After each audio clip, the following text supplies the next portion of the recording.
Ce qui nous a fait vraiment créer cette structure, c'est en toute responsabilité, parce qu'on est inquiet de l'avenir de la jeunesse, chose pour laquelle, si vous voyez cette année, avec cette nouvelle édition, en mettant en place un cadre, un prétexte de communication, le football doit aller avec la sensibilisation. Et cette sensibilisation ne peut se faire que sur la table ronde.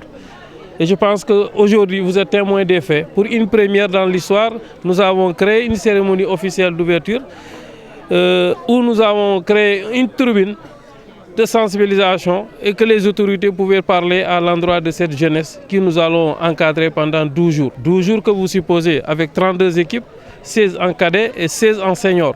Ce n'est pas facile. Et provenant aujourd'hui des régions, des départements différents, les attitudes ne seront pas les mêmes, les comportements ne seront pas les mêmes. Il y aura la compétition, il y aura du jeu. Parce que les gosses aujourd'hui ont besoin de vendre leur talent. Nous ne sommes pas des diviseurs, nous ne sommes pas des gens qui sont en train de séparer. Nous voulons que vraiment l'opinion publique nous comprenne dans notre position. Ce n'est pas le sang du navétane qui est chez nous, ce n'est pas l'argent du navétane chez nous. Mais c'est l'encadrement de la jeunesse qui nous préoccupe. Nous sommes en train de travailler. Et quand les gens disent, au contraire, qu'est-ce que vous attendez de l'Union? Je dis qu'il faut quand même créer un cadre de concertation. Et là, vous entendez ce que nous allons nous exprimer. Parce qu'on ne va pas se taire. Nous sommes de Ziguinchor. Nous connaissons que Ziguinchor. Et nous sommes dignes de représenter. Nous avons la fierté de représenter Ziguinchor où nous sommes, avec l'image, parce qu'on n'a pas ce complexe. On a tout ce qu'il faut aujourd'hui pour être représentatif. Pour cette année, vous avez vu. Et ça, c'est l'image du parrain. Il a acheté 3 coupes. Et la 3e coupe, il me dit, c'est la coupe du fair play. Et celui qui te dit fair play a fini. Dans le mouvement Navétane, trouver un parrain qui te donne 3 coupes avec fair play, ce n'est pas évident. Nous attendons aujourd'hui le 7 septembre, le jour de la finale, qu'il y ait une symbiose. Et c'est là où nous parlerons de victoire. Et c'est ce que je suis en train d'attendre en tant que nouveau dirigeant, en tant que nouveau président de l'organe.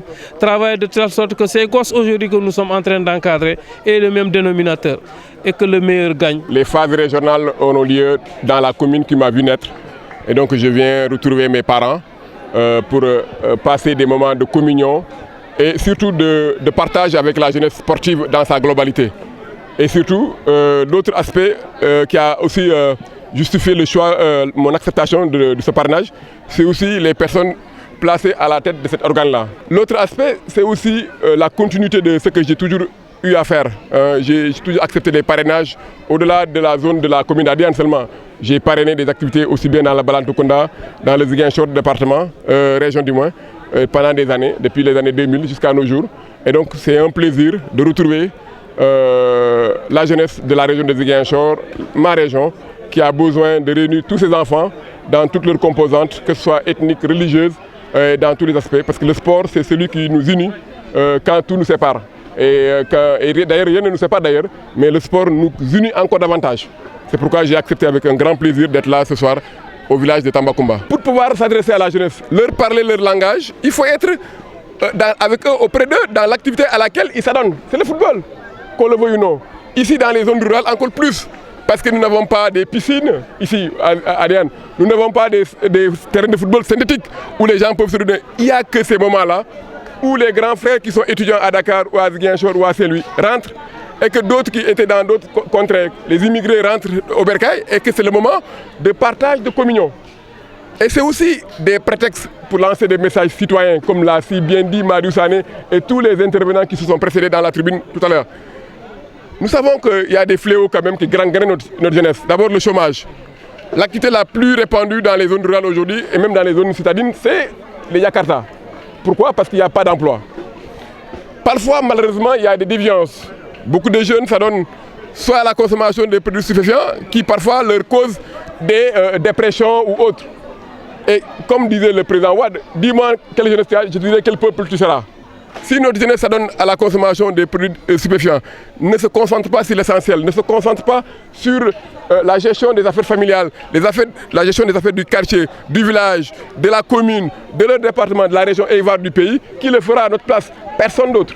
Donc vraiment, je félicite les organisateurs de ces événements-là pour sensibiliser la jeunesse du Sénégal en général, de notre commune en particulier, pour leur dire qu'aujourd'hui, l'agropole qui est en train de se construire ici ne se fera pas sans la jeunesse formée et bien formée de la commune d'Adiane et de toute la Casamance. L'accès aux soins est difficile. Il y a des hôpitaux, hein, on est d'accord. Il y a des médecins, on est d'accord. Mais pour aller à l'hôpital, il faut payer un ticket. Le ticket ne coûte pas moins de 2000 francs. Et dans cette période de soudure dans les mondes ruraux, il est parfois difficile que l'accès réel aux soins soit difficile. Et c'est l'occasion pour moi de féliciter l'organe et de féliciter toutes les personnes du mouvement Sénégal Nafa que je préside qui se sont impliquées pour l'organisation de ces 2 journées. Et j'appelle la population de la commune d'Adiane de venir en tout cas profiter de ces moments-là. Vous les journalistes, accompagnez les mouvements navétanes pour qu'ils soient des vecteurs de développement, qu'on les associe, qu'on les implique au premier plan au développement du pays. La jeunesse est dans le sport, il faut associer justement le monde du sport dans le développement du pays. Sinon, on va partir sans la jeunesse.